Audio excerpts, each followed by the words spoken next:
Hello mga ka-garden, today i-check natin yung ating hydroponic system. So before I mentioned na kailangan ko mag-experiment to see kung ano yung difference ng paglaki ng lettuce gamit yung Nutrient Solution A and B, and gamit din yung sa isang box is yung organic liquid fertilizer.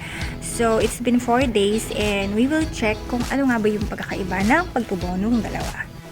Ito muna yung box ng ating hydroponics nung bagong transplant yung mga lettuce dito.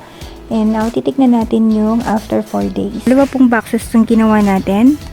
Yung isa, itong nasa kaliwa, ito, is ginamitan natin ng Nutrient Solution A and B. Yan, ito yung A and B. And then, yung kabila naman is ginamitan natin ng pure organic liquid fertilizer.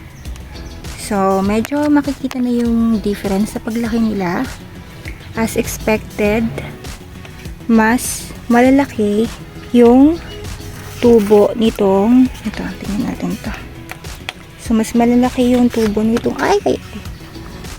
yan. I-compare natin siya, ha. Yan, 4 days after ma-transplant. Ito na po yung kinahinatnan ng ating mga hydroponics. And, okay. Ayan, i-compare na natin yung dalawa. So, as you can see, sobrang, makikita nyo na talaga yung difference ng paglaki nilang dalawa. Ayan. And also, ito pa, ito pa yung napansin ko. Dito sa may ginamitan ko ng Nutrient Solution A and B, hindi pa siya masyadong pula kasi ito ay red lettuce, right? Meron lang siyang mga konting pigment dyan sa dulo. Yung mapapansin nyo dyan. Ayan, right? So, same with the other lettuce na nandito sa box. May mga konting red pigment lang siya. Unlike dito sa organic liquid. So, makikita nyo na talaga na parang pula na yung lettuce. Ayan o, lahat sila. Maliliit lang sila, pero pula na yung kinakalabasan ng kanilang dahon. So, mag-a-amend tayo dito. Mag-a-adjust tayo kasi it's been 4 days. And hindi sila masyadong lumalaki, right? Lumalaki sila pero hindi siya significant na katulad nitong kabila. And when it comes to the water dito, sa solution, hindi naman siya mabaho. So later, gagawa tayo ng malunggay leaf extract.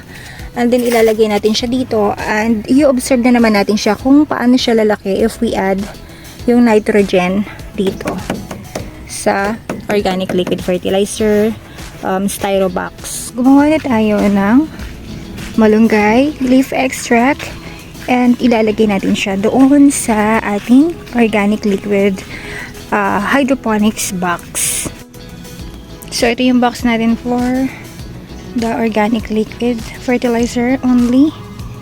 And today ilalagay natin siya ng malunggay leaf extract.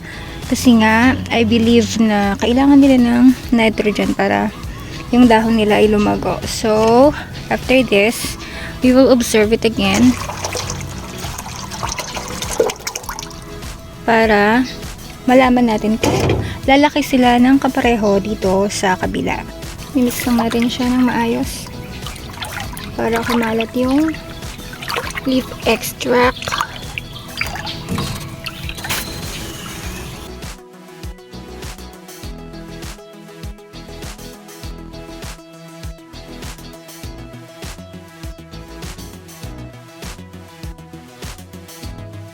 So, ayan, ibalik na natin yung takip nitong ating organic liquid fertilizer styro box.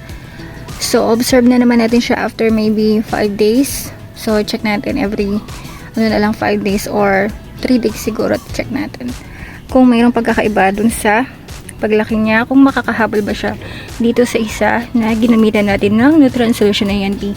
So, yun, stay tuned lang po kayo para ma-check natin kung mag-work nga ba ito o hindi, or kung ilang araw ba yung difference nila sa paglaki, kung may pagkakaiba sa lasa and what not.